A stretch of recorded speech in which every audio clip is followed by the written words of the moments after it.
బొద్దింకల పార్టీకి ప్రధానమంత్రి నరేంద్ర మోదీ బ్లాంక్ చెక్ ఇచ్చారు.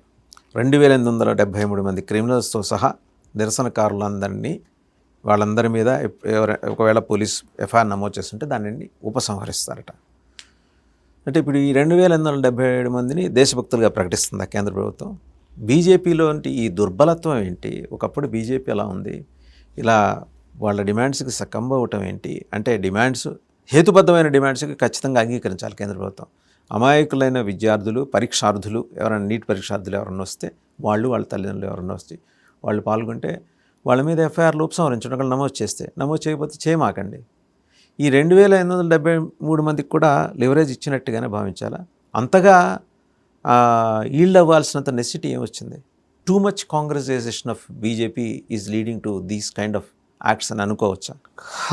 నిన్న మేము మాట్లాడాము దీని విషయాల మీద. బీజేపీ లేదా ఎన్డీఏ ప్రభుత్వము ఏం చేస్తుందో నాకైతే కొంచెం కన్ఫ్యూజింగ్గానే ఉంది ఒక రకంగా చెప్పాలంటే. ఎందుకు కన్ఫ్యూజింగ్గా ఉంది అని అంటే, నేరేటివ్ వార్ఫేర్లో వాళ్ళు నిజంగా విఫలమయ్యారు. ఒకటి లేరండి, ఉంటే విఫలం అవటం సఫలం అవటం అసలు లేరు. రెండోది ఏంటంటే ఈ పర్టికులర్ ఉద్యమం పేరిట ఏదైతే ఒక పెద్ద తంతు జరిగిందో, ఇందులో ఒక బ్లాంక్ చెక్ ఇచ్చినట్టుగానే మోదీ ప్రభుత్వం బిహేవ్ చేస్తోంది. అసలు నిజంగా చాలా ఆశ్చర్యంగా ఉంది ఇది. సో ఫస్ట్ సోనం వాంగ్చుక్ని వీళ్ళు వెళ్ళి కలిసినప్పుడు వాళ్ళ డిమాండ్స్ ఏముండేనండి? ఒకటి, పార్లమెంట్లో చర్చ జరగాలి, చర్చ చేస్తామని చెప్పారు. అండ్ ఆ తర్వాత ఏంటి, మన ప్రొటెస్టర్ల మీద ఎటువంటి చర్యలు తీసుకోకూడదు అన్నారు. అది కూడా ఓకే అన్నారు. ఓకే అంటే ఒప్పుకోలేదు సోనం వాంగ్చుక్. ఫస్ట్ ఒప్పుకోలే, మీరు లిఖితపూర్వకంగా తీసుకురండి అన్నాడు. Next day JP Nadda and Jitendra Singh ఇద్దరు ఒక లిఖితపూర్వకంగా తీసుకెళ్ళి సోనం వాంగ్చుక్ హాస్పిటల్లో ఉంటే పేపర్ పట్టుకొని చదివి వినిపించి ఓకే అనిపించిన తర్వాత దీక్ష విరమింపజేశారు. అక్కడితో అయిపోలే. దీక్ష విరమింపజేసిన తర్వాత సోనం వాంగ్చుక్ దీక్ష విరమణ అయిపోయిన వెంటనే అప్పుడు మళ్ళీ సీజేపీ ప్రకటన, అభిజిత్ దిప్కే వీళ్ళందరూ ఏం చేశారంటే, ఈ జంతర్ మంతర్ నుంచి కదిలే ప్రసక్తే లేదు ధర్మేంద్ర ప్రధాన్ రాజీనామా చేసే వరకు అని. ధర్మేంద్ర ప్రధాన్ రాజీనామా చేయాలన్నారు. సరే, రాజీనామా చేయాలన్న విషయంలో మళ్ళొక 2 రోజులు చర్చలు జరిగాయి సీజేపీ ప్రతినిధులతోటి. సీజేపీ ప్రతినిధులు అంటే ఏంటి అసలు? అభిజిత్ దిప్కేకి ఏం స్టేక్స్ ఉన్నాయి, సౌరవ్ దాస్కి ఏం స్టేక్స్ ఉన్నాయి?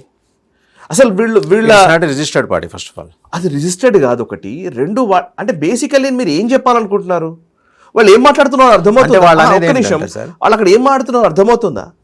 అక్కడ కూర్చుని అక్కడ వచ్చినటువంటి నిరసనకారుల పేరిట జరుగుతున్నటువంటి ఒక ఉన్మాద ప్రవృత్తిని అసలు కనీసం అడ్రస్ చేయాలన్న ఆలోచన కూడా లేదా? నేను ఎందుకంటున్నానంటే, నరేంద్ర మోదీ గారికి లిప్స్టిక్లు పూసి ఫోటోలు పెట్టారు సార్.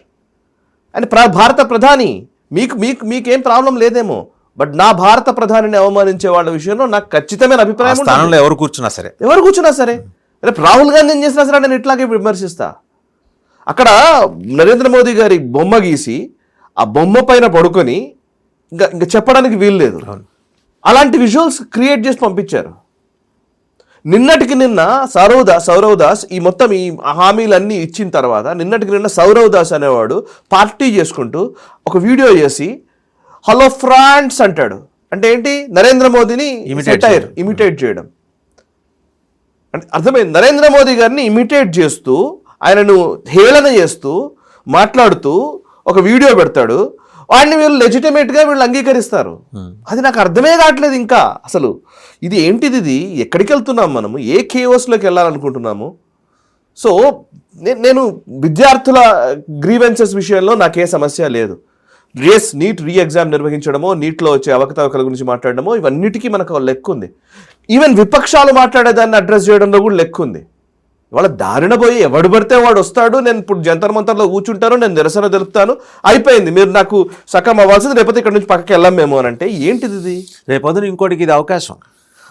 ఇది రాంగ్ సిగ్నల్స్ కదండి. ఇది ఎవరో కాదు సార్, వీళ్ళే వస్తారు. ఆర్ఎహెచ్ఏ వాళ్ళు, రిజర్వేషన్ హఠావో ఆందోళన వాళ్ళు వస్తారు. రేపు పొద్దున్న దాన్ని క్యాప్చర్ చేస్తారు జంతర్ మంతర్. వాళ్ళేవో ఒక పిచ్చి డిమాండ్లు పెడతారు. ఒప్పుకుంటారా సార్? ఎక్కడైనా చేస్తారు సార్. ఇది ఒక దగ్గరనే కాదు, ఎవరైనా సరే చేయవచ్చు. ఇప్పుడు ఇది ఒక ఫ్రేమ్వర్క్ రెడీ చేసి ఇచ్చాడు వాడు, ఒక యాక్షన్ ప్లాన్ రెడీ చేసి ఇచ్చాడు. ఇలా చేస్తే ప్రభుత్వాన్ని ఏమైనా చేయొచ్చు అని. దానికి ప్రభుత్వం అంగీకరించినట్టుగా కనబడుతుంది స్పష్టంగా చెప్పాలంటే. ఎన్ని డిమాండ్లు ఉన్నాయో అన్ని డిమాండ్లను ఒప్పుకొని పైపెచ్చు సెటైర్లు ఫేస్ చేస్తున్నారు. ఒప్పుకొని పైపెచ్చు మళ్ళీ మీరు విఫలమయ్యారన్న మాటని అంగీకరిస్తున్నారు.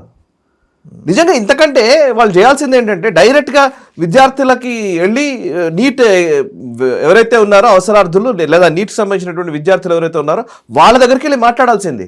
మీ ప్రతి దేశంలో ఉన్న ప్రతి రాష్ట్రంలోని అన్ని శాఖలు లైక్ బీజేపీకి సంబంధించిన ఎకో సిస్టమ్ మొత్తాన్ని పంపించేసి నీట్ విద్యార్థులు ఎక్కడున్నారో అక్కడ వెళ్ళి మాట్లాడండి, మీరు ప్రచారం చేయండి. ఒకవైపు ఉద్యమం జరుగుతుంటే కౌంటర్ మీరు ఉద్యమం చేయాల్సింది. జాతీయవాదులు రెడీగా ఉన్నారు మాట్లాడడానికి, అసలు నీట్ విషయంలో ఏం జరుగుతుందో ఎక్స్ప్లెయిన్ చేయడానికి రెడీగా ఉన్నారు. ఎన్ని రోజులు ఉద్యమం చేస్తారు సార్? బీజేపీ అనే పార్టీ ఈరోజు 20 రాష్ట్రాల్లో అధికారంలో ఉన్న పార్టీ, ఎన్డీఏ కూటమి, ఓకే, అన్ని రాష్ట్రాల్లో అధికారంలో ఉన్న పార్టీ, భారతదేశంలో సింహభాగం దేశాన్ని పరిపాలిస్తున్నటువంటి పార్టీ, గ్లోబల్ అప్రూవల్ రేటింగ్స్లో 70% నరేంద్ర మోదీకి ఉంది. అండ్ దిస్ బ్లడీ ఈ పర్టికులర్ బొద్దింకల చేతిలో మీరు ఓడిపోతారా? మీరు ఓడిపోయినట్టు కాదు, అది ఓవరాల్ జాతీయవాదులు అందరినీ ఓటమికి గురి చేసినట్టు నా పాయింట్ అయితే. నేను చాలా సీరియస్గా చెప్తున్నాను ఈ మాట. వై? బికాస్ ఇప్పుడు ఇది కంటిన్యూ అవుతూనే ఉంటుంది. నాది ఒక ప్రశ్న అండి. ఈ నిష్క్రియాపరత్వం, ఈ దుర్బలత్వం, ఈ నిస్సహాయ ధోరణి అండ్ లేదా ఈ దాన్ని ఏమంటారు అలసత్వం ఎక్కడి నుంచి వచ్చి చేరినాయి బీజేపీ డిఎన్ఏలోకి?